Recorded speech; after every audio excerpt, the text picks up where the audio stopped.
students, good morning. Welcome to the Puj English School Trust Sanchalit Jainacharya Shri Ajramarji School online classes.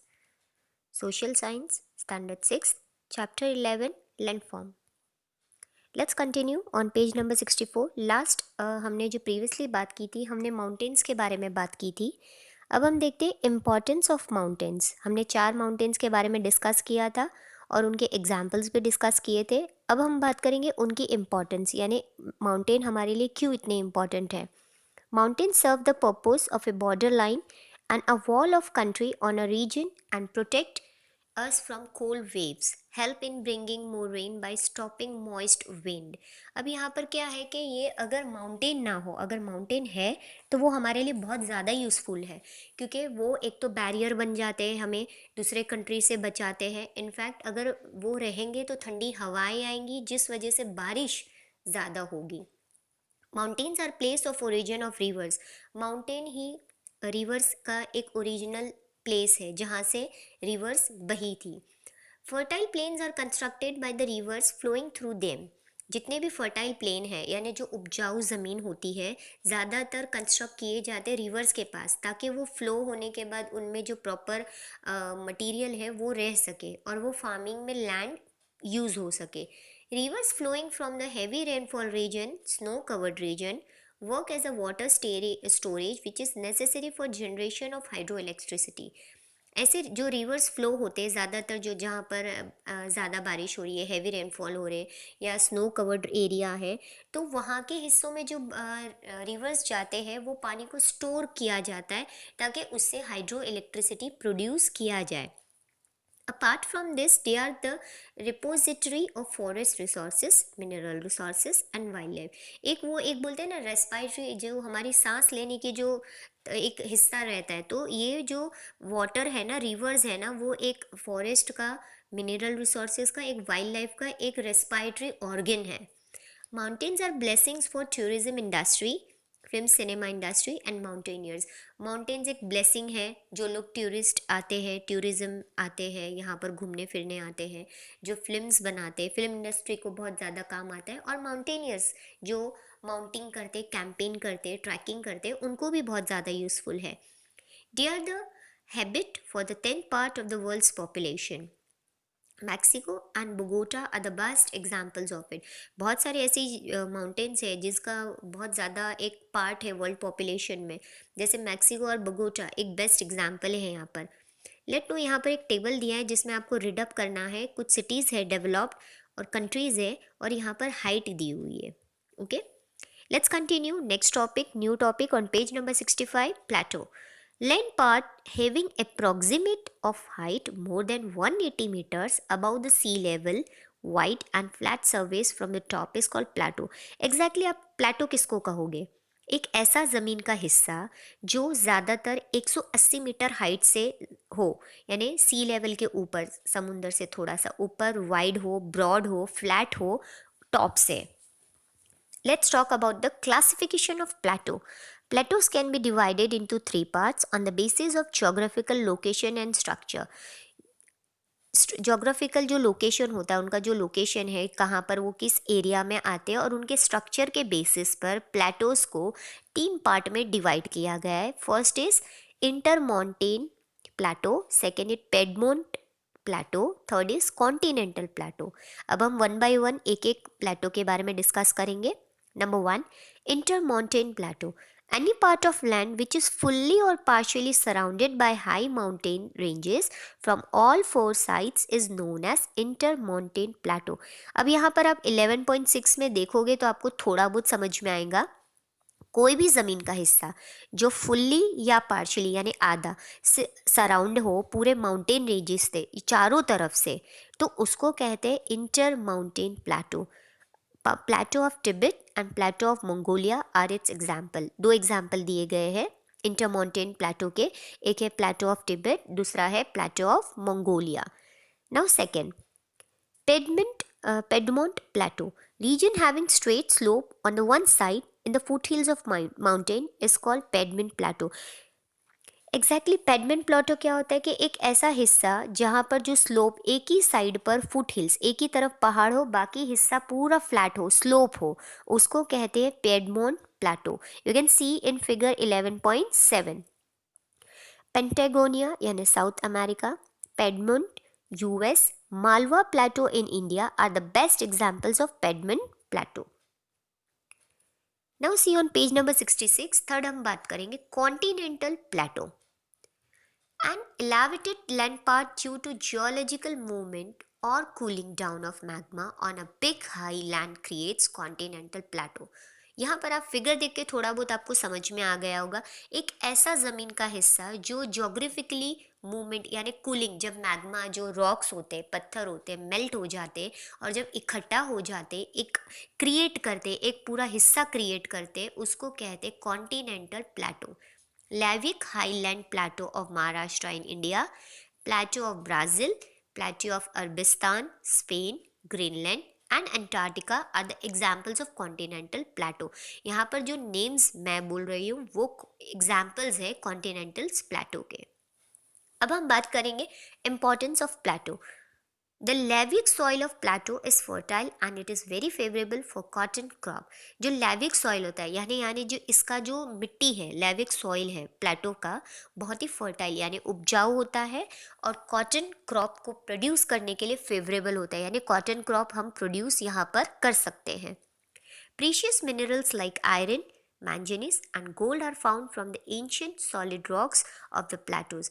जो पुराने ancient times के जो solid rocks है, पत्थर है वहाँ पर, उसमें से हमें आयरन, मैंगनीज और गोल्ड भी मिलता है। For example, Chota Nagpur plateau of India, slope of this plateau are very important for cattle rearing and also useful for tourism and film industry। यहाँ पर एक छोटा एग्जाम्पल दिया हुआ है। जो छोटा नागपुर प्लेटो बोला जाता है इंडिया का, उसका जो स्लोप है, प्लेटो का जो हिस्सा है, वो जो स्लोप है, स्लांट है, वो बहुत ही इम्पॉर्टेंट है। वो कैटल्स यानी कैटल रेयरिंग यानी एनिमल हस्बेंड्री के लिए काम आता है, इनफैक्ट टूरिज्म के लिए भी काम आता है और फिल्म इंडस्ट्री में भी ज़्यादा यूज़ होता है। अब हम नेक्स्ट टॉपिक जो बात करेंगे that is plain. Level land और flat land at the height of less than 180 metres above the sea level is known as plain. Plain एक ज़मीन ही होती है लेकिन उसका मीटर होता है 180 मीटर से कम, उसको लेवल लैंड, फ्लैट लैंड कहते हैं, जिसको हम कहते हैं plain. Most of the plains in the world are form by alluvial soil deposited by the rivers. ज़्यादातर जितने भी प्लेन्स हैं ना पूरे, अगर हम वर्ल्ड की बात करें तो उनमें एल्यूवल सॉइल प्रेजेंट होता है। एल्यूवल सॉइल जो उपजाऊ जो ज़मीन में मिट्टी पाई जाती है, जो रिवर्स की वजह से बनती है, वो ज़्यादातर प्लेन्स में पाए जाते। Apart from the rivers, some of the plains are also formed by the wind, volcano and glaciers. सिर्फ ऐसा नहीं है कि रिवर के वजह से एल्यूवल सॉइल हमें मिलता है, लेकिन कुछ प्लेन्स हम लोगों को विंड के थ्रू, वोल्केनो और ग्लेशियर्स जो आइस मेल्ट होता है उसमें से भी हमें मिलता है। अब हम बात करेंगे classification of the plain. On the basis of the construction, plains can be classified into three parts. Again, coastal plain, it means structural plain, erosional plain, and third is depositional plain। One by one हम तीनों discuss करेंगे। Number one, coastal plain. Such plains are mainly form near the sea shore. ज़्यादातर ये जो coastal, coast means क्या होता है, समुंदर किराने का जो समुंदर किनारे जो तट आता है, समुंदर के पास जितनी ज़मीन का हिस्सा आता है ज़्यादातर हम उसको कहते हैं coastal plain. When the end of the continental part of land near the seashore is uplifted due to geological movement, these plains are formed। जब जो सी शोर यानी जो समुंदर के पास जो कॉन्टिनेंटल पार्ट आता है उसका जो एंडिंग हिस्सा होता है और उनके मूवमेंट के वजह से जो वहाँ पर हिस्सा क्रिएट होता है, जो ज़मीन बनती है, उसको हम कहते हैं plains. Such plains are known as structural. Structure means उसका एक प्रॉपर एक फिगर आउट होता है, इसलिए कहते हैं structural plain. This type of plains are often found in the coastal area.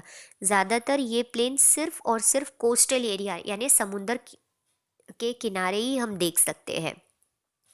Plane situated in the south eastern part of United States of America spread up to the Gulf of Mexico.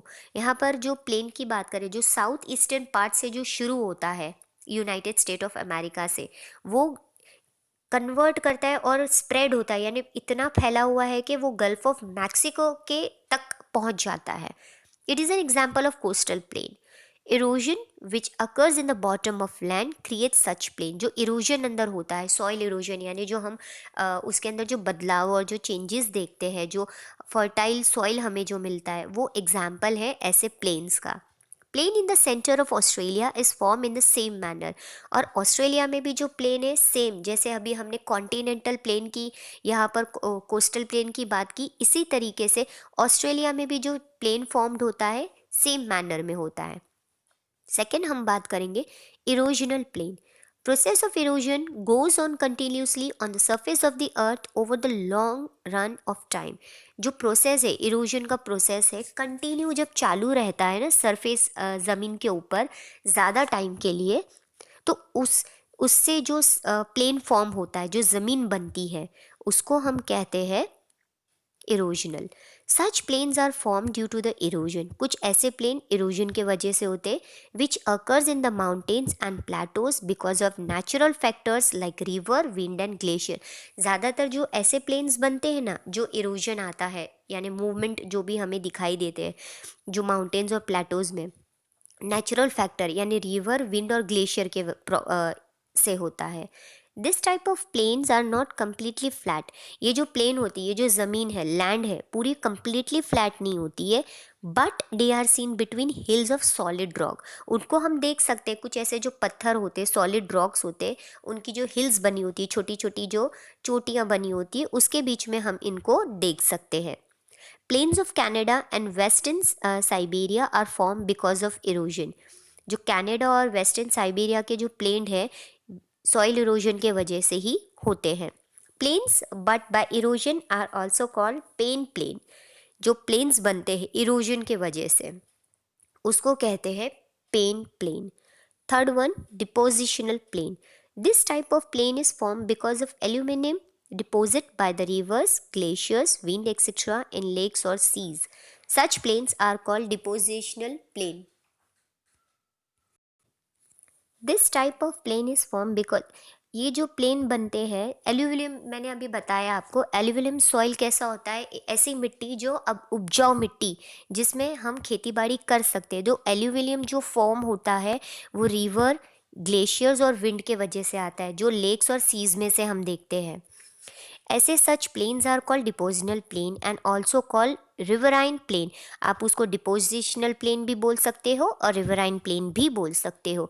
River plains of Ganga Yamuna in India, Yungho plain in North China, Lombardy plain formed by Po river in Italy are the unique examples of alluvial plain। अभी जो हमने नाम पढ़े वो सभी एक examples हैं हमारे यूनिक एक कॉन्टिनेंटल डिपोजिशनल प्लेन के। When the plains are formed with the deposition of alluvial in the lakes when they are called lake fields। बहुत सारे ऐसे plains होते हैं जो बनते हैं, lands जो बनते हैं alluvial soil के वजह से, lakes के थ्रू, उनको कहते हैं lake fields। Kashmiri Valley is an example of lake field in India।